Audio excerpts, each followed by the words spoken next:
मैं शहर में एक विधवा महिला के घर किराए पर रहता था। एक दिन जब मैं दफ्तर से घर लौटा तो दरवाजा खोला और देखा दरवाजे पर वही युवती खड़ी थी। अचानक वह रोने लगी। मुझे कुछ समझ नहीं आ रहा था, क्या हुआ, वह क्यों रो रही है। मैंने धीरे से उसका हाथ अपने हाथ में लिया। वह मेरी ओर देखने लगी और फिर मेरे सीने पर सिर रखकर जोर जोर से रोने लगी। और आगे जो हुआ उसने मेरी जिंदगी हमेशा के लिए बदल दी। नमस्कार दोस्तों, मेरा नाम अमोल है। मेरी उम्र 28 साल है। मैं ग्रेजुएट हूँ, लेकिन कई सालों तक कोशिश करने के बाद भी मुझे कहीं नौकरी नहीं मिल रही थी। हर बार आवेदन करता, इंटरव्यू देता, लेकिन अंत में सिर्फ एक जवाब मिलता, हम आपको सूचित करेंगे। धीरे धीरे मेरा आत्मविश्वास टूटने लगा था, लेकिन मन में एक बात हमेशा पक्की थी, एक दिन मैं कुछ बड़ा कर दिखाऊंगा। मैं एक छोटे से गांव में रहता था, जहाँ लोग खेती करते थे और सादगी से जीवन जीते थे, लेकिन मेरी आंखों में शहर के सपने थे। बड़ा घर, अच्छी नौकरी और अपने माँ बाप का गर्व। और आखिर एक दिन मेरे एक दोस्त की मदद से मुझे एक प्राइवेट कंपनी में नौकरी मिल गई। उस दिन मेरा दिल खुशी से धड़क रहा था, लेकिन साथ ही एक डर भी था, क्योंकि मैं पहली बार गांव से शहर आ रहा था। मेरे हाथ में एक पुराना बैग था, जिसे मेरी माँ ने अपने हाथों से पैक किया था। कुछ कपड़े, डिब्बा और थोड़े से पैसे। जब बस से उतरा तो सामने एक बिल्कुल अलग दुनिया थी। ऊंची ऊंची इमारतें, भागती दौड़ती भीड़ और एक लगातार चलने वाली रफ्तार। उन सब के बीच मैं एक छोटा आदमी था, लेकिन मेरे भीतर बड़े सपने थे। 2 दिन मैं स्टेशन के पास एक शेयरिंग रूम में रहा, लेकिन वहाँ एक माहौल मुझे बिल्कुल पसंद नहीं आया। गंदगी, शोरगुल और अजनबी लोग। रात को नींद नहीं आती थी और सुबह उठते ही अकेलापन महसूस होता। ऐसे ही एक दिन मुझे संयोग से मेरे गांव का एक जानकार आदमी मिला। उसने कहा, अरे मेरी एक पहचान की महिला है, उनके पास एक रूम है किराए पर, जगह शांत है, तुझे पसंद आएगी। मैं उसके साथ गया। थोड़ी देर बाद वो किसी काम से चला गया और मैं उस घर के सामने अकेला खड़ा रह गया। घर साधारण था, लेकिन बहुत साफ सुथरा। नीचे 2 कमरे और ऊपर 2 कमरे। मैंने हल्के से दरवाजे पर दस्तक दी। दरवाजा खुला और सामने आई एक युवती, लगभग 25-26 साल की। उसे देखकर ऐसा लगा जैसे पल भर के लिए समय थम गया हो। वो गोरी थी, लंबे काले बाल, बड़ी आंखें, साड़ी में लिपटी हुई और इतनी खूबसूरत कि मेरा दिल तेजी से धड़कने लगा। उसके माथे पर बिंदी नहीं थी, तो मन में एक पल के लिए ख्याल आया, शायद वो विधवा होगी। लेकिन मैंने उस विचार को झटक दिया और मुस्कुराकर पूछा, मुझे बताया गया है कि आपके पास रूम किराए पर है। वो भी मुस्कुराई और बोली, हाँ, ऊपर वाले माले पर है, दिखाती हूँ। उसकी आवाज में एक मिठास थी, लेकिन आत्मविश्वास भी झलक रहा था। मैं उसके पीछे पीछे सीढ़ियाँ चढ़ने लगा। हवा में उसकी साड़ी की हल्की सी खुशबू फैल रही थी। जब वो ऊपर पहुंची तो उसने ताला खोला और दरवाजा खोला। अंदर 2 कमरे थे, सादे लेकिन सलीकेदार।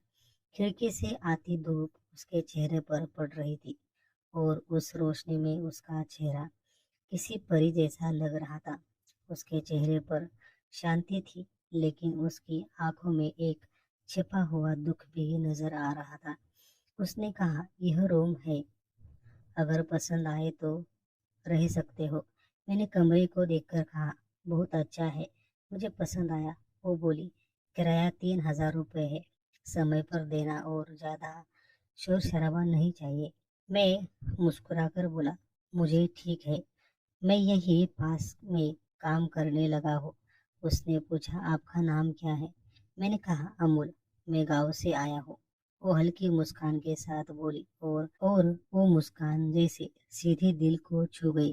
ऐसा हंसना जिसमें न बोले गए शब्द छिपे हो। मैंने पूछा, मैं आज से रह सकता हूँ? उसने कुछ पल सोचकर कहा, हाँ, कोई बात नहीं। मैंने अपना बैग कमरे में रखा और पूछा, क्या कुछ एडवांस देना है? उसने कहा, 1,500 अभी दे दो, बाकी अगले महीने देना। मैंने अपनी जेब से पैसे निकाले। वो पैसे मेरे माँ बाप ने मेहनत से दिए थे। जब मैंने पैसे उसके हाथ में दिए तो मेरे मन में एक भाव उठा, इस शहर में मैं सफल बनूंगा, अपने माँ बाप का नाम रोशन करूंगा।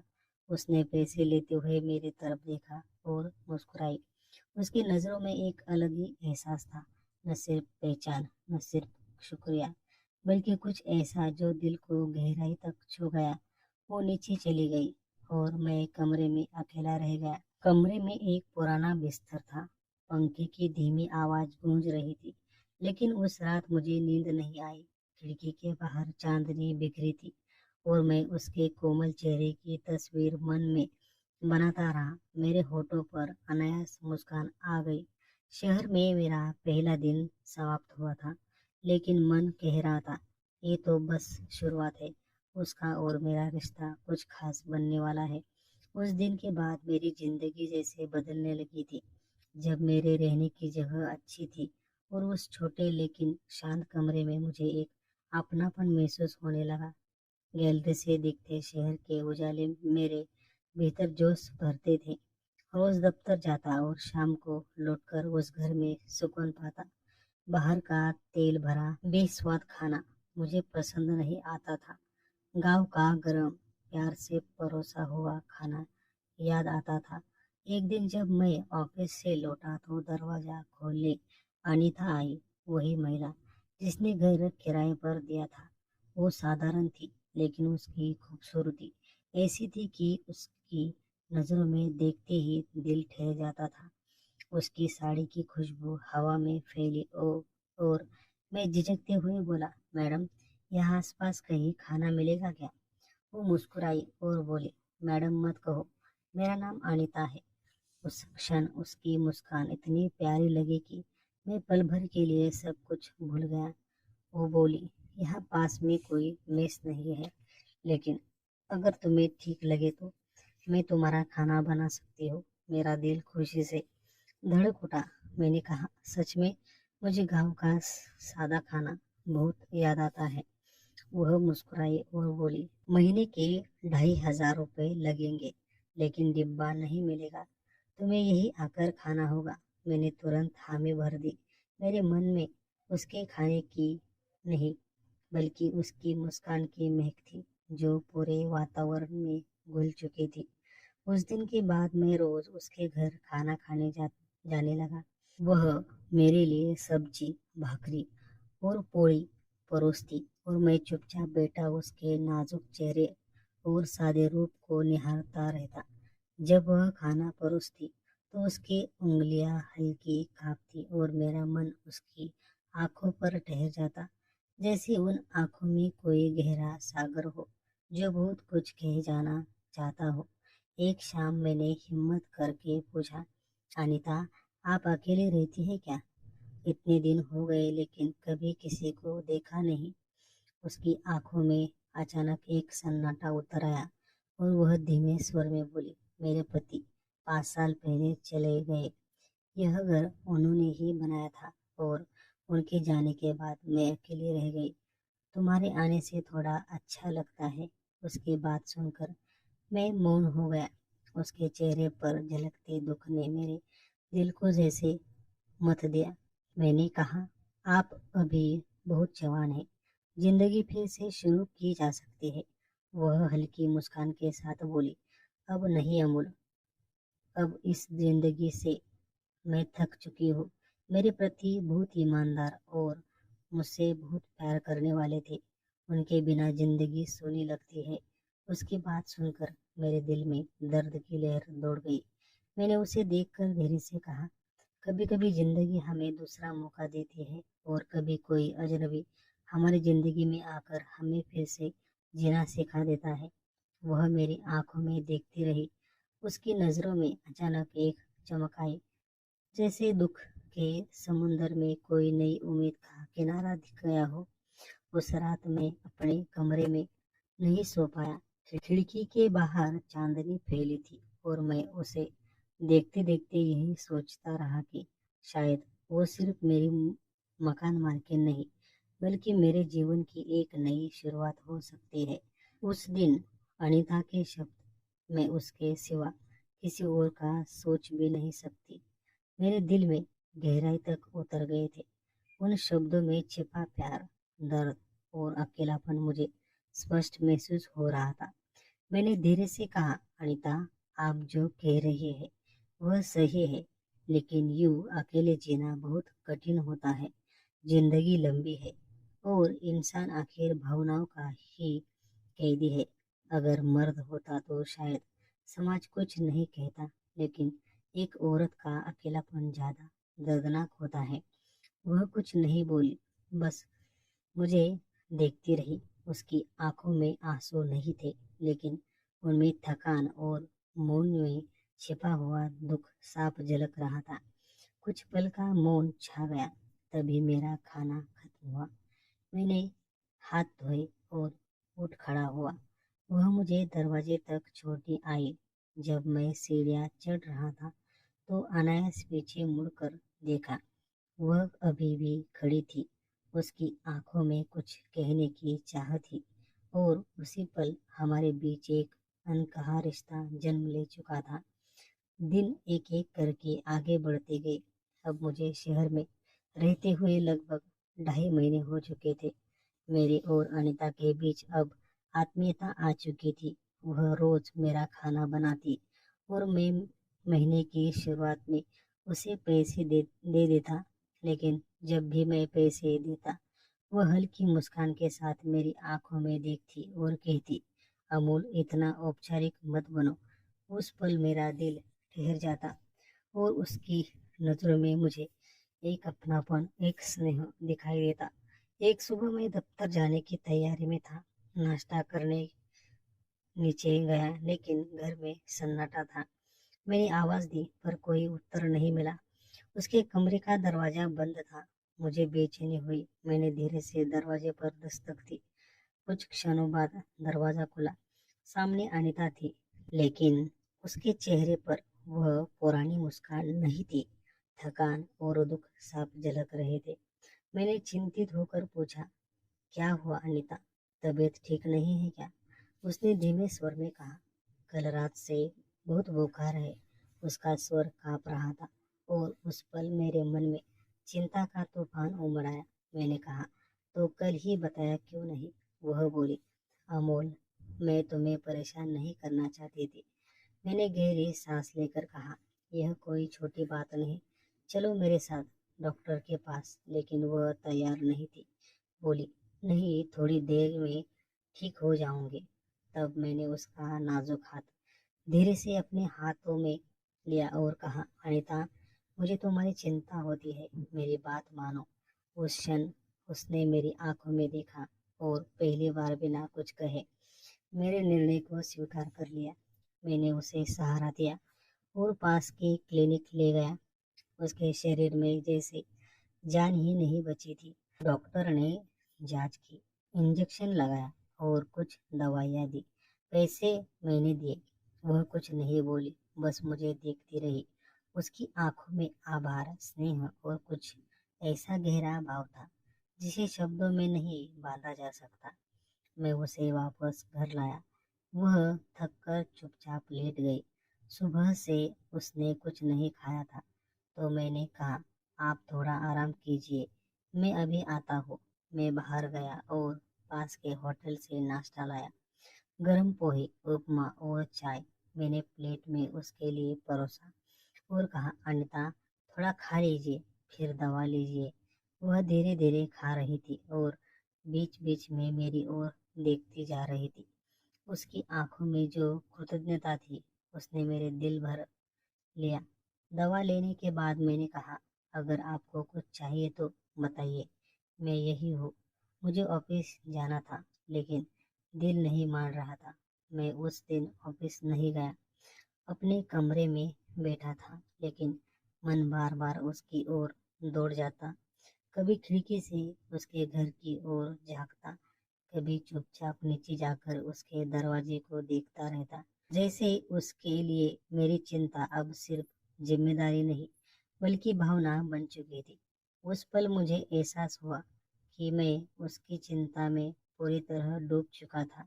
उसका बीमार पड़ना मुझे अपने किसी अपने के दुख जैसा लग रहा था, और शायद उसी चिंता में कहीं न कहीं प्रेम का एक नन्हा बीज अंकुरित हो चुका था।